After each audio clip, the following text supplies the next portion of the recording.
Menurut beberapa pendapat ulama, tetapi yang paling sahih dan itu adalah jumhur, bahwa Nabi Muhammad sallallahu alaihi wasallam dilahirkan pada hari Senin tanggal 12 Rabiul Awal, tahun pertama dari tahun gajah, atau dilahirkan pada tahun 500 April, bulan April 571 Hijriah.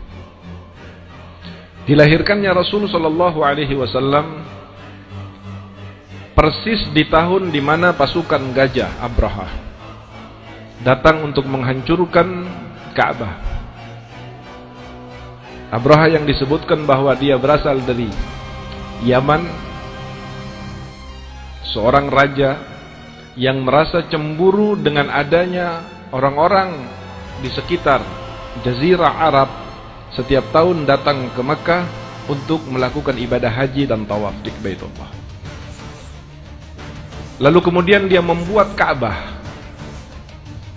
di Yaman dan berharap Ka'bah yang indah dengan pelatarannya yang mewah akan dapat menarik hati daripada orang-orang yang merasa Allah adalah Tuhannya untuk melakukan haji di Yaman dan bukan di Makkah. Tetapi apa yang direkayasakan oleh Abraha tidak berhasil. Orang-orang tetap mengikuti ajaran yang Allah Subhanahu wa taala turunkan kepada Nabi Ibrahim alaihissalam, bahwa tawaf Baitullah adalah di Ka'bah. Akhirnya dia dengan kemarahan dan kekecewaannya datang membawa pasukan untuk menghancurkan Ka'bah. Pada saat mendekati kota Makkah, mereka berhenti dan beristirahat. Lalu Abraham menyuruh seseorang pasukannya untuk memanggil siapa pemimpin di kota Makkah untuk menghadap kepada Abraham. Datanglah pasukan meminta kepada orang-orang Quraisy untuk memanggil pimpinan daripada orang-orang yang ada di Makkah, dan pada saat itu disepakati Abdul Muttalib, kakeknya Nabi besar Muhammad sallallahu alaihi wasallam. Berangkatlah Abdul Muttalib, kakek Nabi, menghadap Abraha. Lalu Abraha mengatakan niatnya datang ke Makkah untuk menghancurkan Ka'bah. Pada saat Abraha mendekati kota Makkah, pasukannya merampas seluruh unta dan kambing piaraan dan gembalaan orang-orang Makkah. Dia rampas semua, termasuk 100 ekor unta dari milik Abdul Muttalib. Dan Abdul Muttalib mendengar berita itu. Pada saat dia dipanggil dan menghadap kepada Abraha, Abraha bertanya, "Aku akan datang untuk menghancurkan Ka'bah kalian. Apa tanggapanmu sebagai pimpinan orang Arab? Adakah permintaan dan tanggapan?" Kata Abdul Muttalib, "Saya minta satu permintaan." "Apa permintaannya?" "Kembalikan unta saya yang 100 dan kembalikan unta-unta yang dimiliki oleh orang Makkah serta kambingnya yang telah kau rampas." Abraham merasa heran. Abraham mengatakan, "Aku tidak menyangka pimpinan Makkah yang menguasai Ka'bah sedemikian rendah nilainya. Aku datang dari jauh dengan membawa pasukan yang besar, dengan membawa pasukan gajah untuk menghancurkan Ka'bah. Lalu engkau datang kepadaku bukan minta agar supaya Ka'bah jangan dihancurkan, bukan minta supaya aku pulang dan tidak melanjutkan niatku, tapi yang kamu pikirkan adalah unta-untamu yang aku rampas." Apa jawab Abdul Muttalib? "Ana Rabbul Ibili walil Ka'bati Rabbun Yahmiha." Wahai Raja Abraha, saya adalah pemilik unta yang kau rampas. Maka yang saya ingin minta adalah unta-unta saya. Sementara ketika kamu bertanya kenapa saya tidak membela Ka'bah, kenapa saya tidak mempertahankan Ka'bah, ketahuilah sesungguhnya Ka'bah itu punya ada pemiliknya dan Allah pemiliknya. Kalau urusan unta kamu berhadapan dengan saya, tapi kalau urusan Ka'bah kamu akan berhadapan dengan Allah Subhanahu wa ta'ala. Maka dikembalikan untanya. Lalu kemudian orang-orang kembalilah Abdul Muttalib ke Mekah, dan Abdul Muttalib menyuruh orang-orang untuk keluar dari kota Mekah di bukit-bukit yang ada di sekitar Mekah.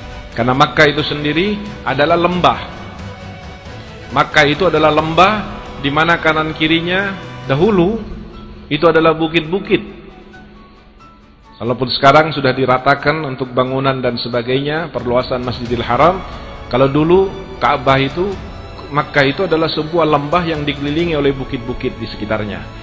Maka orang-orang itu berada di atas bukit, penduduk Makkah.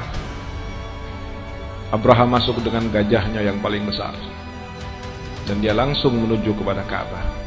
Tetapi saudara yang dirahmati oleh Allah, tidak berselang lama Abraham menginjakkan kakinya masuk ke dalam kota Makkah, maka tiba-tiba langit dari kejauhan mendung. Semakin lama semakin pekat. Dan ketika semakin mendekat mendung itu, ternyata bukan mendung, tetapi burung yang jumlahnya jutaan. Dan itu yang kemudian disebut di dalam Al-Quran dengan burung yang bernama burung ababil. Siapa burung itu? Burung itu adalah malaikatnya Allah Subhanahu wa ta'ala, yang diwujudkan oleh Allah dalam bentuk burung. Allah mendengar apa yang dikatakan oleh Abdul Muttalib, walil ka'bati rabbun yahmiha, dan Ka'bah memiliki pemilik yang akan menjaga Ka'bah tersebut. Dan Allah membuktikan dengan mengirimkan burung ababil. Lalu kemudian diabadikan di dalam surat Al-Fil, alam tara kaifa fa'ala rabbuka bi ashabil fil, yaitu Abrahah dan pasukannya. Tidakkah engkau melihat, wahai Nabi Muhammad, bagaimana Allah bersikap terhadap pasukan gajah yang datang untuk menghancurkan Baitullah? Alam yaj'al kaidahum fi tadlil. Usaha mereka, kebesaran mereka, kegagahan mereka, kelengkapan mereka, kekuatan mereka sama sekali menjadi tidak berguna di hadapan kekuatan Allah Subhanahu wa taala. Wa arsala 'alaihim tayran ababil tarmihim bihijaratin min sijil. Lalu kemudian Allah mengirimkan kepada mereka ababil, burung ababil, yang di setiap paruhnya terdapat kerikil-kerikil dari neraka. Allah jadikan para malaikat dan burung ababil itu di paruhnya membawa kerikil-kerikil kecil yang diambil dari nerakanya Allah Subhanahu wa ta'ala. Faja'alahum ka'asfin ma'kul. Maka kemudian tidak berlangsung lama, terlihat pasukan yang gagah, pasukan yang kuat, pasukan yang lengkap, pasukan yang hebat, bahkan dengan gajah yang belum pernah ada pasukan sebelumnya masuk ke kota Mekah, dan bahkan belum pernah ada orang Mekah yang melihat gajah sebelumnya. Dia melihat dengan terkagum-kagum, dia melihat dengan rasa takut. Tetapi tidak lama kemudian Allah tunjukkan bahwa sesungguhnya kekuatan di sisi Allah. Jangan main-main dengan apa yang dimiliki oleh Allah. Jangan main-main dengan kemuliaan Allah Subhanahu wa ta'ala. Kemudian setiap burung yang di paruhnya memegang hajar, kerikil dari neraka itu, dilepaskan, tidak mengenai seseorang dari pasukannya ataupun dari kendaraan gajah dan kudanya, terkecuali batu itu menembus dari mulai kepalanya sampai masuk ke dalam tanah, sehingga badan mereka lobang-lobang dan kering. Dikatakan dalam surat tersebut, ka'asfin ma'kul, bagaikan daun kering yang sudah dimakan oleh ulat lobang-lobang.